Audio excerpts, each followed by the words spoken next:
wabarakatuh. Perkenalkan, nama saya Eni Purwanti dengan NIM 2008031102009. Saya dari Prodi Administrasi Keuangan akan menjelaskan materi dari mata kuliah Praktek Perbankan dan Syariah. Masuk kepada pembahasan, yang pertama adalah pengertian dari laporan keuangan, yang kedua laporan keuangan itu sendiri, dan yang ketiga adalah analisis dari laporan keuangan. Yang selanjutnya yaitu mengenai pengertian dari laporan keuangan adalah catatan informasi keuangan dari suatu perusahaan pada suatu periode akuntansi.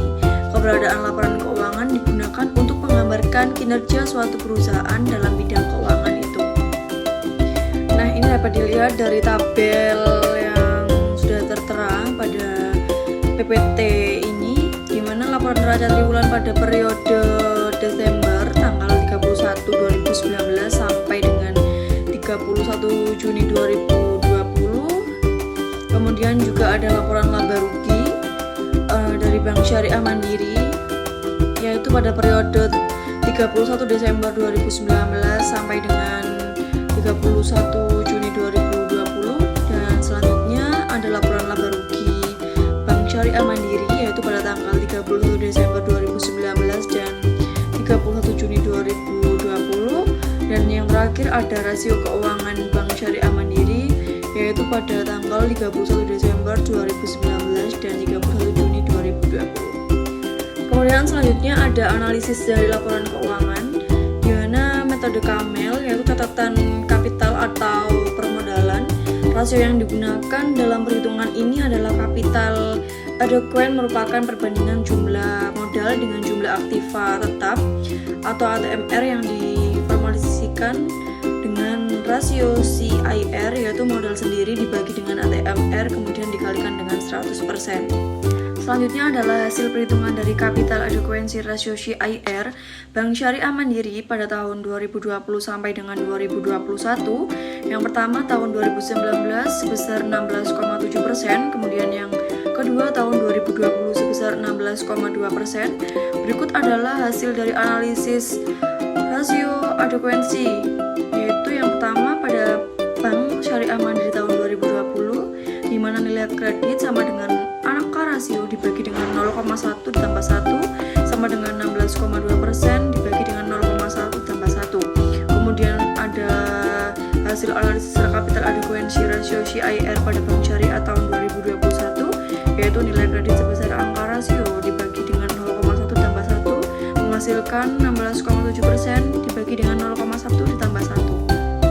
Oke, baik, selanjutnya yaitu tentang kriteria penilaian kapital adekuensi rasio CIR dengan nilai kredit lebih dari 8%, yaitu predikat sehat, kemudian adalah 6,5% sampai dengan kurang dari 7,9%, yaitu dengan predikat kurang sehat, dan yang terakhir kurang dari 6,49% predikat tidak sehat. Selanjutnya adalah analisis dari hasil kualitas aktiva produktif Bank Syariah Mandiri pada tahun 2019. Nilai kredit senilai 22,5% dikurangi dengan angka rasio dibagi dengan 0,15% sama dengan 22,5% dikurangi dengan 2,43% dibagi dengan 0,15%. Berikut ini adalah hasil analisis kualitas aktiva produktif KAP pada tahun 2020 pada Bank Syariah Mandiri. Nilai kredit sebesar 22,5% dikurangi dengan angka rasio dibagi dengan 0,15%. Kemudian adalah hasilnya 22,5% dikurangi dengan 2,37% dibagi dengan 0,15%. Untuk selanjutnya adalah kriteria penilaian rasio aktiva produktif, di mana nilai kredit lebih dari 10,35% dengan predikat sehat, kemudian adalah 10,36 sampai dengan 12,60% dengan predikat cukup sehat, selanjutnya 12,61 sampai dengan 14,85% dengan predikat kurang sehat, atau kurang dari 14,86% dengan predikat tidak sehat. Selanjutnya yaitu adalah earning adalah rentabilitas, hasil dari perhitungan ROE Return of Asset Bank Syariah tahun 2020 sampai tahun 2021, yaitu pada tahun 2019 senilai 1,21%, pada tahun 2020 senilai 0,88%. Kemudian langsung dipersingkat, di mana nilai kreditnya adalah angka rasio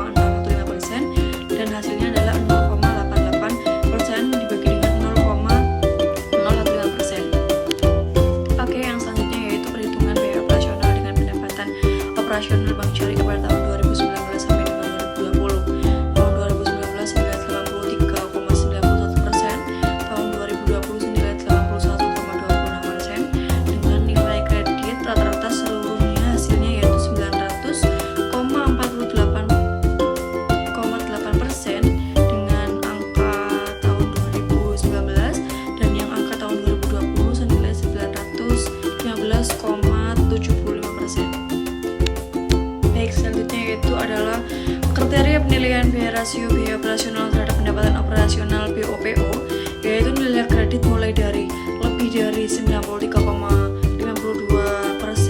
dengan predikat sehat sampai dengan yang paling rendah yaitu kurang dari 95,92% dengan predikat tidak sehat. Baik, selanjutnya yaitu adalah kriteria penilaian biaya rasio biaya operasional terhadap pendapatan operasional BOPO, yaitu nilai kredit mulai dari lebih dari 93,52% dengan predikat sehat sampai dengan yang paling rendah yaitu kurang dari 95,92% dengan predikat tidak sehat. Yang selanjutnya adalah liquidity atau likuiditas.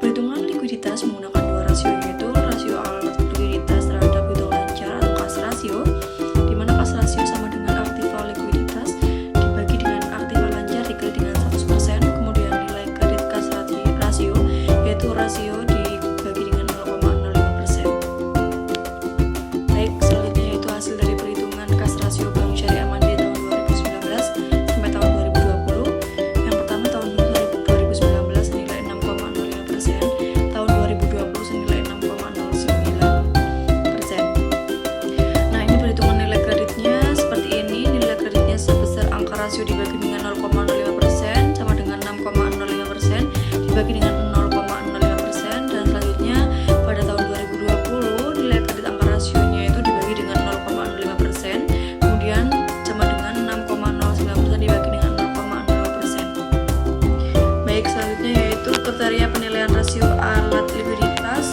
terhadap hutang lancar atau kas rasio, di mana nilai lebih dari 4,05% yaitu dengan predikat sehat dan kurang dari 2,54% dengan predikat tidak sehat, itu adalah predikat yang paling rendah. Baik, selanjutnya untuk hasil perhitungan plan untuk deposit LDR Bank Syariah Mandiri pada tahun 2019 sampai tahun 2020 dengan 2019, di mana hasilnya adalah 81,63%. Untuk tahun 2020 senilai 74,16%, dan di mana nilai kredit dari tahun 2019 pada Bank Syariah Mandiri tersebut angka 115% dikurangi dengan angka rasio sama dengan 115 dikurangi 81,63% dikali 4. Kemudian untuk nilai kredit pada tahun 2020 pada Bank Syariah Mandiri, yaitu nilai kredit senilai 115% dikurangi dengan angka rasio, di mana sama dengan 115% dikurangi dengan 74,16% dikali 4.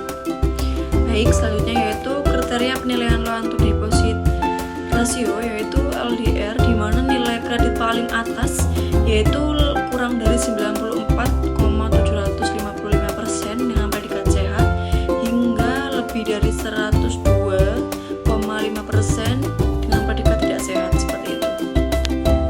Oke, cukup sekian materi yang dapat saya jelaskan pada pertemuan kali ini. Kurang lebihnya saya ucapkan mohon maaf. Wassalamualaikum warahmatullahi wabarakatuh. See you.